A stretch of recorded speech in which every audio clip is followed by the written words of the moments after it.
Welcome, fellow confidence crusaders, neuro nerds, and success equalizers. This is your podcast, Real Confidence. I'm your host, Alyssa DeVere, and I'll be sharing a bit of basic brain science, some surprising social secrets, and a touch of tough love. Why? Because I believe that confidence is everyone's fundamental right and choice. So let's get to it.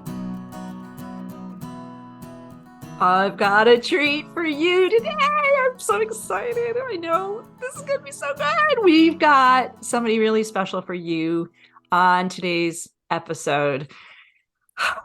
I'm so honored to call her a friend. My friend, LaMarsh, is here, and she's going to tell you a lot about makeup artistry, hair artistry. She works with all kinds of people, celebs and others. And I had the privilege of meeting her as part of my cosmetics work as their spokesperson for Confidence at Work. And that's how we met. That's how we became friends. And she agreed to be here today to dish about what is going on when people are having their makeup put on, confidence before, during, and after that experience. And you're going to be absolutely amazed at what she has to tell you about what it does or doesn't do for their confidence. But we are not going to dish about specific celebrities. We are not going to dish about anyone and put them down, except for the fact that, Alex, you have some stories, my friend, so maybe we can kind of get into it. Welcome to the pod today. Hi, thanks for having me. Hair and makeup artist and celebrity, non-celebrity. I'm just curious as hell. How did you get into this? What was the draw? And tell us a little bit of the backstory. I kind of honestly fell into it. I was a model and I used to have to do my own hair and makeup for like test shoots and things.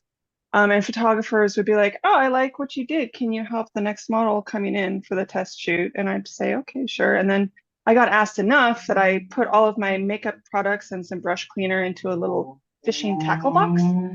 And I started bringing it with me to shoots, and then photographers started saying like, "Hey, I have a shoot coming up this weekend. Do you want to come over and do the model's makeup for fun?" And I was like, "Sure, why not?" You know, I was 21, I didn't care. I was like, "I'm not doing anything." And then when I quit modeling, I was like, I couldn't go to a 9 to 5 job after being a freelancer for so many years. I was like, oh my gosh, what am I going to do? And I was like, oh, I have an entire portfolio full of other people's faces that I can use to get work until I figure out what I want to do with my life. And then at some point, I had just worked with a celebrity, like an A-list celebrity, and I had gotten a magazine cover, like it was my first Vogue cover, and I was like, oh, I think this is what I'm doing. I think this is an actual job, and this is my actual career. And I started 20 years ago. Wow. So, Wild. you followed a thread. I mean, you clearly had a consciousness about it. And Yeah. you said you did an A-lister. How does that happen? It's like, how did you make the connect? And then you had a whole bunch of other A-listers. So you get a reputation with your little tackle box. What happened? Yeah, essentially. Everything I do, and I think probably for a lot of people, it's word of mouth. Um, the way I behave, the way I treat people on set, makes people want to hire me again. So I got my first celeb client because I worked with a photographer who was shooting her. And he said, I need her makeup artist bailed. Do you want to come in and do this? I'll put you forward. He put me forward. Her team approved me, and I did the shoot. And I was her personal makeup artist for a little while. Celebrity is a little challenging sometimes, so it's not something I primarily focus on, but all of my work to this day has been word of mouth. And I've gotten work from people I've worked with once 10 years ago, and they contact me out of the blue 10 years later and say, hey, I have a job for you. Like, I remember you, I want to work with you. And again, it's all word of mouth and making connections with people. Yeah. Well, yes, word of mouth, but word of mouth doesn't happen if people aren't confident, literally, Uh-huh. with the result. So you have a spectacular way about how you approach the work. And I'm going to ask you, when what turned you on about this job? Like, what is it that you're bringing? Because you clearly show up in a way that you're like, you want to be there. You make everybody else know that you're in it with them. What is it that makes it so good for you? Honestly, I like the fact that I work with a variety of people. Everything's new and fresh every day. And I really like making people feel good about themselves. Me personally, I get a lot out of it, even though I come home and at the end of the day and I'm a zombie, like I'm drained. But at the same time, when I get somebody in my chair and maybe they're having a bad morning or they're upset because they have to be on camera and they've got to sit and I make them feel beautiful and they get out of my chair and they go just kill it in front of the camera. Like to me, it's a pretty wonderful thing.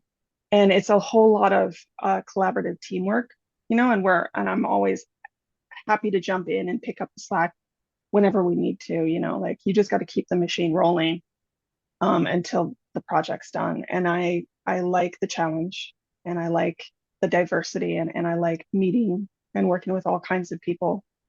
It gives you a lot of perspective in your personal life when you're meeting other people all the time and seeing other people's viewpoints. Yeah, well, it's a challenging role, and in some ways, maybe you never realized this from my side of the camera when you were there, is you bring this sense of, I know what I'm doing. You knew what you were doing, clearly professional, clearly had, you knew exactly what needed to get done, but you weren't arrogant. You were very humble about it. And you kept pumping me up, right? You kept saying, you look so great. It was this beautiful mix of, I got you covered and I'm your biggest fan. And that is, I can only imagine the end of the day, you said you're spent. It's got to be a little bit exhausting to say Oh, the least. 100%. But it's like a satisfying type of exhaustion. Mhm. Um, because I feel like when you meet somebody, the very first thing I look for in somebody is something positive, because that's the easiest way to find a common ground. And it's also my job, I look at it as my job to make the person in my chair feel their best and feel ready to get on camera and do their best, because being in front of the camera can be really difficult, especially if you have a bunch of art directors picking you apart, like you don't exist, like you're not a human being, but you are. And so I'm kind of, when a model or a talent gets in my chair, my role is I'm kind of your ride or die for that day, to just kind of pump you up and get you through. And I do. And when I'm looking for the strong points in people, I also see the weak points, the points where they're trying to, like maybe they're hunching forward and trying to cover themselves up because they're feeling bloated, or they're pulling their hair in front of their face because they feel like they don't have a good profile or something, so I always try to find those little things and the things that bothers them and the things that they love about themselves, to kind of highlight those things and cover up and kind of boost up the things that they don't like, or maybe try to get them to see the things they don't like about themselves in a new light. Mm, I love that. I love that. We all see things about ourselves that other people don't see. That's a beautiful, literally a beautiful way of looking at it. I think oftentimes we are not just our worst critics, we are false critics, right? There's things that are beautiful that we think are ugly, and yet it takes one person like Alex to say, that's beautiful, and it changes a mindset, right? 100%. And when you are under duress, essentially, because when you're getting in front of the camera, sometimes your anxiety amps up so much that it amplifies any insecurities you have. And you need to have that person with you that's confident, Mhm. that's like, you got this. Like, you are gorgeous. Like, I don't care if you have this zit, or I don't care if you think that you have three chins. You don't.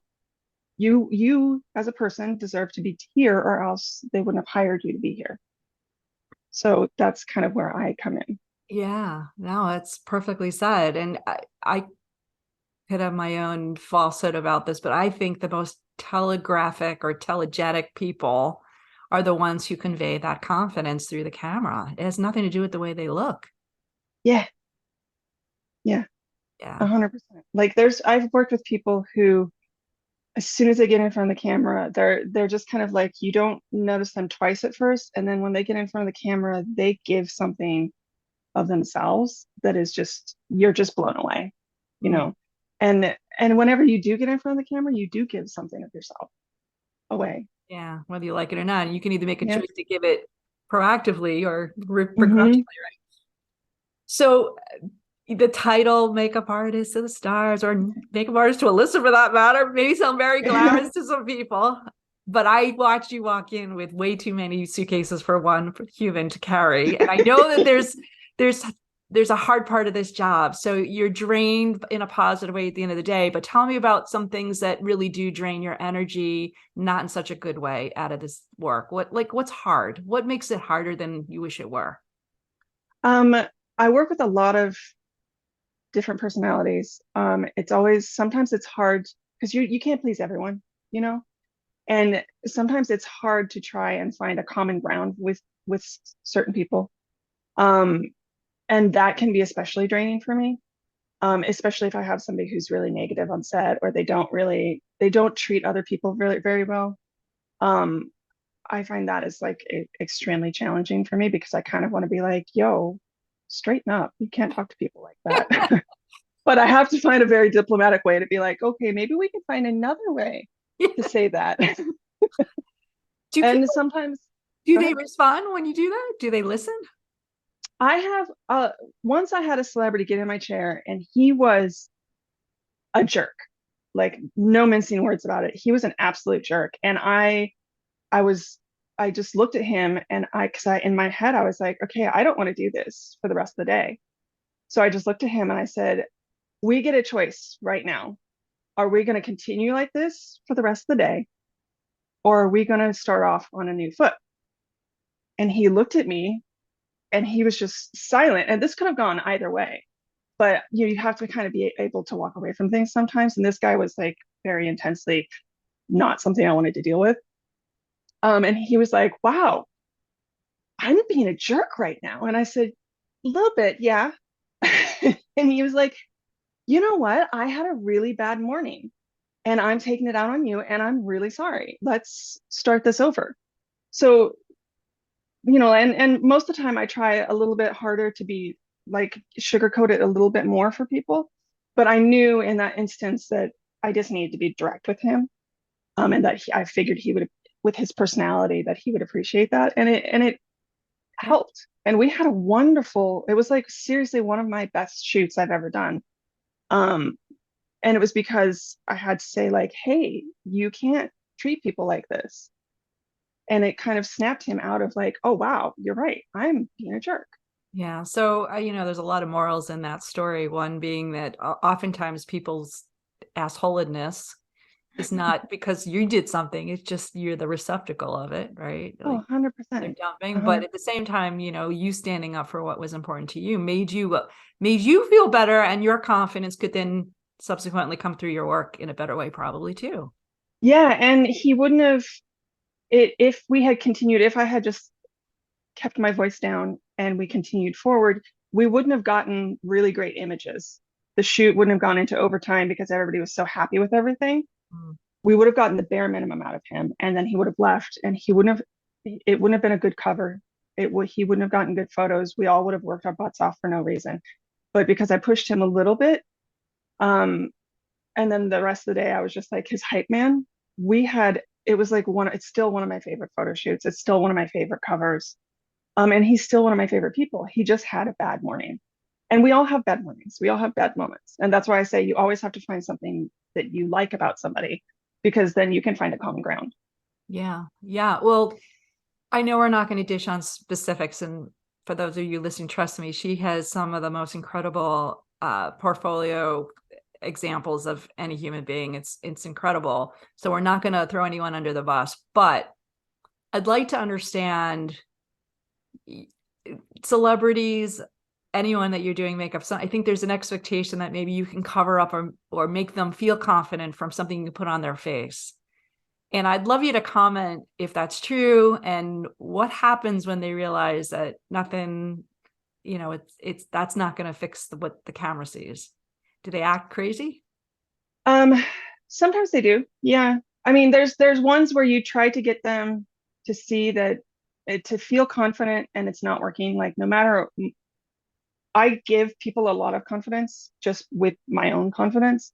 Um, and sometimes that helps and sometimes it doesn't help at all. Sometimes they're the neuroses and the anxiety They will see something that's not there. They'll be like, there is a red polka dot on the end of my nose and I need you to cover it up. And I have literally gone in and it's just the, I literally would just go in with a clean brush with nothing on it and tap the end of their nose and say, see, you look great, and walk away. And they'll be like, see how much better I look? And I will literally have put nothing on their face. And I just did this like 3 days ago, literally nothing on their face. Oh, And believe that would, and it's crazy. just like their anxiety speaking. It's not them. And then as soon as the photo shoot's over, they're fine. They're fine. They're fine. Yeah. Now, uh, looking at their pictures or looking at the B-roll kind of thing, or not the B-roll, but the literally at the camera, like sometimes the crew there is like, why don't you take a look? I'm like, no, right? Like, I'm sure I'm not the only one. Why is that? Why are we so, I mean, it's a big question, Alex, forgive me, but like all made up, we've got the glam squad around us. We should feel queen of the throne. And yet we still don't want to see with the way we look. Is that common too? It's 100% common. Some people love it. Some people are like, oh, this is my moment. Look at me. I've got all this makeup on. I have literally had people go, I don't even look like myself right now. It's great. And I'm like, is that a great thing though? Like, I want you to look like yourself. And I think it's like holding up a mirror to ourselves, but with a whole bunch of people looking at you. And that's a lot of pressure. It's a lot of pressure. You're not just looking at yourself on the camera, which is like a mirror when you're looking at that monitor. You have a whole bunch of people there looking at it, but there's also people picking it apart. Like, oh, she has this hair here, or oh, can we move this over? Or we don't like the way this blouse fits her. Or we don't, that color, you'll hear somebody say, like, oh, that color makes her look kind of washed out. And then the talent's looking in the monitor going like, am I washed out? Is there something wrong with me? Am I like, do I look sick? You know, but it's just people looking at the technicalities of it. And I think that it's really normal to not want to see yourself on camera. I wouldn't want to see myself on camera either. It's hard. I just had some new headshots again done, and they come on the screen, and I'm like kind of blindsiding it, like looking through Yeah, the slits of my eyes. I'm like, I really don't want to see them. And I'm like, that's what I look like. That's who I am. Like, what's the problem? But you know what? If we're like, that's a human condition, I think. Let's just call it it that. is. And it doesn't feel like you when you're looking at it. It really doesn't. Well, I don't know. I think there's a fantasy maybe in my head. I can't speak for other people that I'm like a lot younger, a lot thinner, a lot younger, a lot prettier, a lot this, a lot that. And then you see and you're like, oh. And then at the same time, there'll be pictures and I'm like, oh, look how good I look in that, right? Like I'm Oh yeah. surprised. Yeah. What is that? Right. So here's the confidence check here. You're a confident individual. You work with all these people who are like literally oozing confidence on camera all the time, and they're still having a hard time seeing themselves. Yep. All right, we all feel better. So, It's a so I common want to do the thing. following, if you'll allow me. I'm going to take a quick break, but I want to queue up some of your best tips. Like, what are the things that you tell people that people should remember in terms of, all right, I'm going to get made up. I'm going to go on camera, or I'm working into a meeting, or I'm going to a family reunion or a school reunion, whatever it might be. They are putting on their stuff. We're not going to talk about makeup tips per se, but the things that you use to make people feel confident in the chair when you are making them up, you have some gems. So would you mind sharing those with the audience when we come back from the break? I would love to. Awesome. We'll be right back. This podcast was sponsored by It Cosmetics, a makeup and skincare company committed to helping all women be their confident best. It Cosmetics' campaign, Confidence at Work, provides free brain science-based resources, including educational articles and videos developed together with the American Confidence Institute. It Cosmetics also partners with Kiva, an international nonprofit that directly empowers underserved female entrepreneurs. Please learn more at itcosmetics.com/confidence at work. We're back, and I'm with my girl, Alex LaMarsh. Thank you for being here again. I'm so grateful. And, I'm trying to remember the nuggets. You gave me so many when we were sitting together in New York.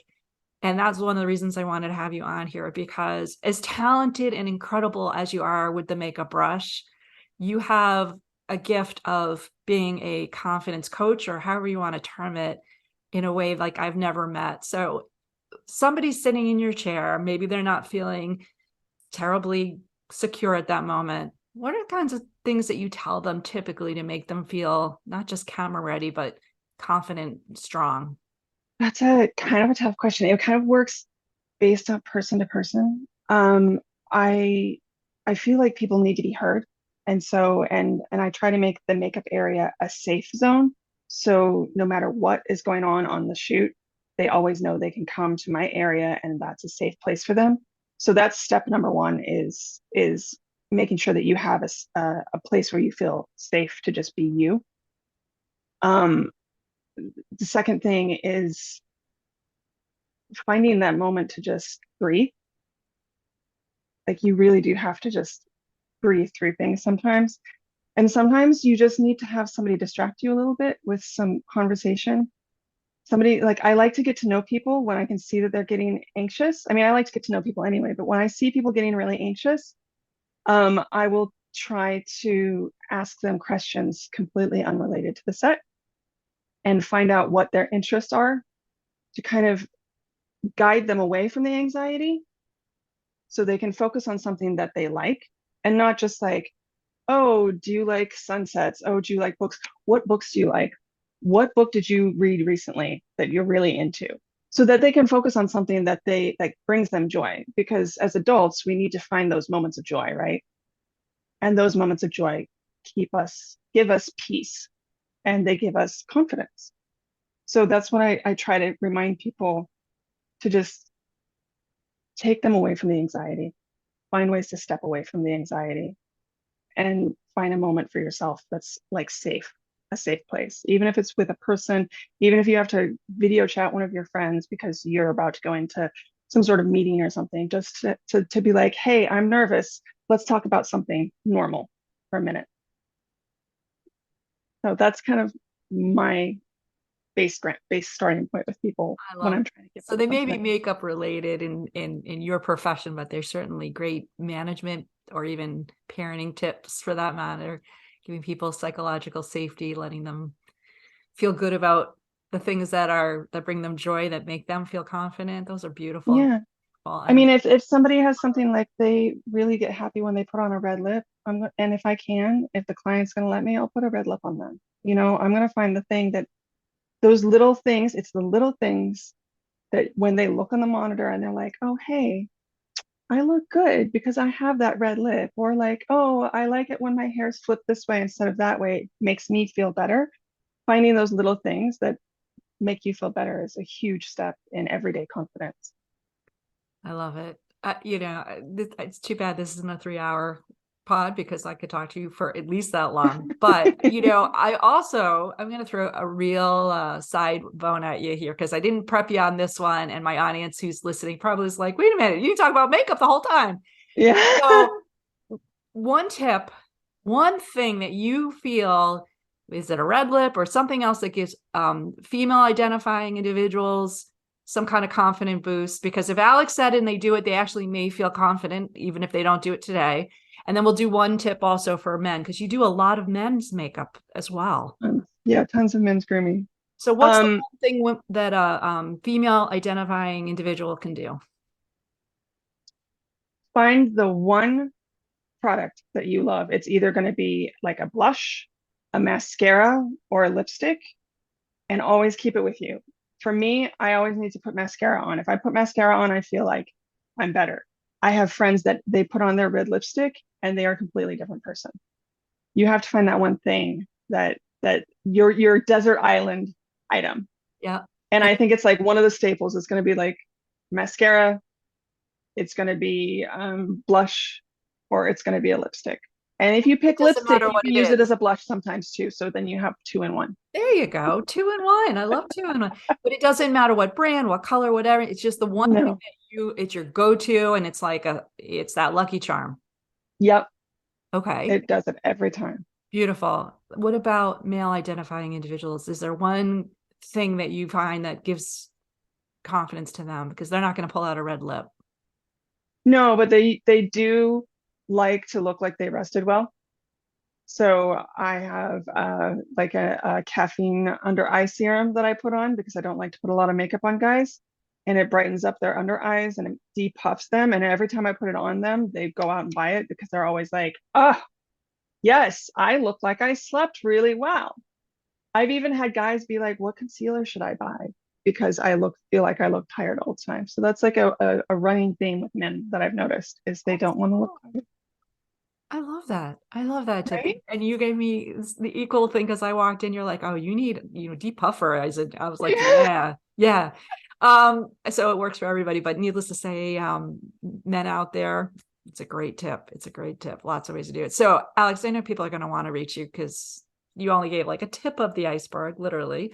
What's the best way to find you? Um, Probably on Instagram. My handle is Alex LaMarsh, AlexLamarsh. And I'm always happy to answer questions when people reach out because I do get a lot of them on Instagram. Great. All right. We're going to certainly put information on show notes about you and how to reach you as well. But for those of you who are listening, trust me, she is worth looking up. She's got a great portfolio and it's fun sometimes I just go there and it's just art. It's awesome. So needless to say, Alex, grateful for today for sure, but just grateful in general that our paths crossed and stayed in Me parallel. too. I it just means so much to me. So thank you so much for today. Thank you for your friendship and for your wisdom on all levels and for making me not just look beautiful, but feel beautiful. Thank you so much for having me. This was an absolute wonderful experience. Before we totally wrap up, I want to let you know that full transcripts and show notes for this and other Real Confidence episodes can be found on www.americanconfidenceinstitute.com/podcast. I also want to remind you once again that the best way to get confidence is to give it to others. And you can do it just by liking and sharing this episode on your preferred podcast and social media channels. You can even give me some confidence by noting topics you'd like me to consider for the future. So for now, this is Alyssa DeVere. Thank you for helping to bring more confidence to the world. Master editing done by Ben Weinstein with original music performed and composed by Jeff Mitchell. Real Confidence is a production of American Confidence Institute. All rights reserved.